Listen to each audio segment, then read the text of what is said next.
Hello everyone, this is Dan Tortora on site on location at Mother's Cupboard, 3709 James Street in Syracuse, New York. And of course, we are here from Mother's Cupboard to Table is what we call it, in our partnership with Mother's Cupboard. I'm here with a local face and somebody that you're used to seeing on these Mother's Cupboard videos, and that is Jason Leone, the head coach of the Oswego State Lakers men's basketball team. Jason, how are you? Dan, thanks for having me again. Of course. This man told me off the air, not really into the sun, don't really get it, but you could see that his color, that Italian, you're taking care of here. So yeah, it's good to have a tan going into practice and all that good stuff. Hilton Head treated us nice last week, so it was good. And for you, you know, amongst having this vacation, some time away with the family, what does that do? Because very rarely do we ever talk to coaches about the battery recharging, having family time, recharging your battery and getting prepared. You and I both know that we know our bodies well enough, and we always go, that you have to stop for a second, give yourself a little bit of time, take care of your soul, and then get back into it. So what does this family time do to like help you 3 months from now when you're in the thick of basketball? Well, a lot of people go on vacations, right, Dan? But this one's been one that we've been going on as a family for 30 years.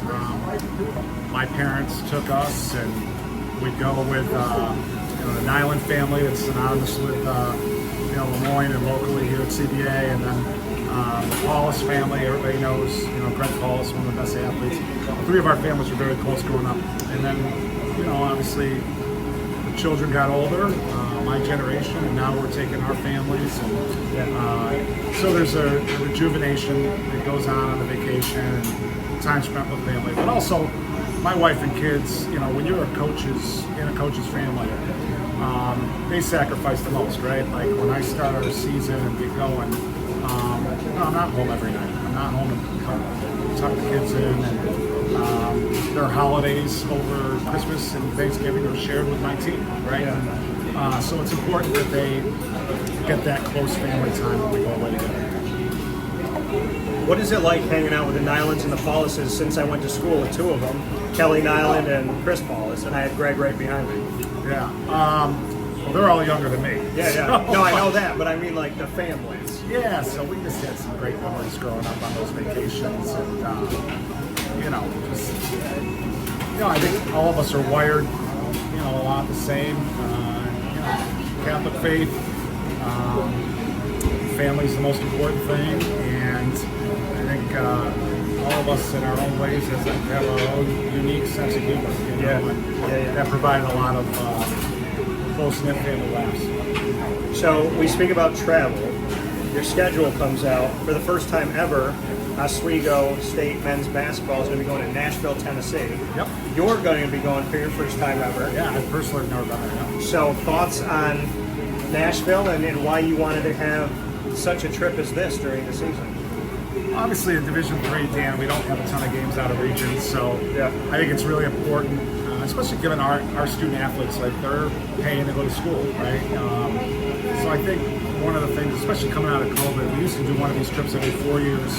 Now I'm trying to do it through the support of our alums and friends of the program, trying to go every other year, someplace where our guys, many of our players have never been on an airplane before, or have never been to the South or out West, or we've been to San Antonio, Florida, Atlanta, Vegas. So I think doing those things from a student-athlete perspective provides them with a great opportunity to see a different part of the country. And obviously there's some serving reasons that involve our schedule. We're going to play some teams that are Division III traditional NCAA tournament teams. So that can help boost our NCAA tournament resume if we're good enough to be there. You never shy away from the competition. Right. You're always looking at your schedule, like who do we need to play to make sure that if we win these games, we're going to the NCAA tournament, we're going to have an at-large bid, we're going to have an opportunity. I mean, your planning is not, let's get a bunch of these cupcakes in, let's look really good, and then let's go into the conference. Your thing is, who's, like you said, who around the country is getting into NCAA tournament, who's doing well, what conferences are well, let's put them on the schedule, whether your team has a bunch of seniors, whether your team doesn't, whether you brought in a bunch of new guys, whether it's returning guys, like you are always challenging your team. You're never kind of looking at your schedule going, okay, well, I'm going to take it easy on them this year. I'm going to do this. Like, and I respect it, and I appreciate the fact that you're always challenging your team, whatever the personnel is that year, to have the schedule that it would take to get into the tournament. Yeah, I love it. I think scheduling is a team-by-team venture, right? So, Yeah. you know, when you first get a job, you're not solidified there, and you're trying to gain some momentum.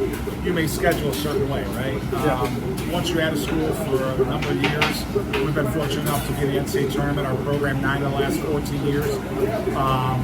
You know, then the expectation, the standard, the schematics of scheduling might change a little bit. And for us, it's not just the NCAA tournament, but it's more about exposing ourselves to different styles of play and exposing, especially our new players, to possible mistakes, losses that we can draw upon later in the season.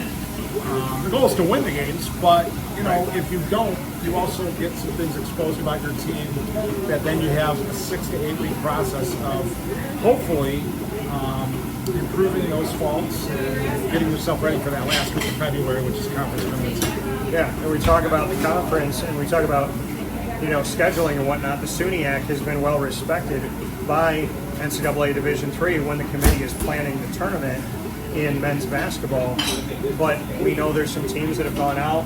New Paltz is here, then they'll be gone. Then you have Cobblestone, you have other, you know, institutions that are coming in Delhi and whatnot.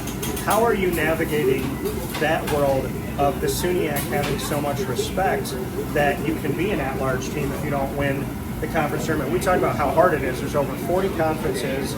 There's minimal spacing for at-large because of how many conferences there are. But the SUNYAC, including Oswego State within it, is respected nationally. So does any of that concern you with the SUNYAC losing teams and gaining some, that there's going to be a different national thought about the SUNYAC, I guess? Yeah, of course. I mean, anytime you make change, right, there's going to be some anxiety that comes with change because it's not what you know, right?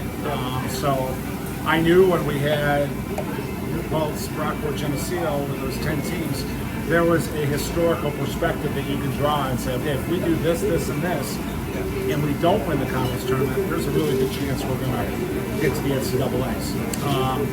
Now, when you add and subtract teams, there's not that historical perspective anymore. So, you know, then there's going to be some things where it's tap dance in terms of scheduling. And so, of course, yeah, the one thing that I am excited about from serving on national committees is it looks like next year, after New Paltz leaves, we're going to go to divisional play, which will provide us with 2 less conference games and 2 more opportunities to schedule out of conference. Okay. What I think is great about that is if you're a program that still is trying to get your feet on the map, you could potentially schedule, you know, some more games that could be beneficial to your program in that regard. If you're somebody like us that has an expectation of NCAA tournament prosperity and presence, then you have 2 extra games to go out and schedule accordingly in case the league is a little down. So I do like that part of it. Yeah.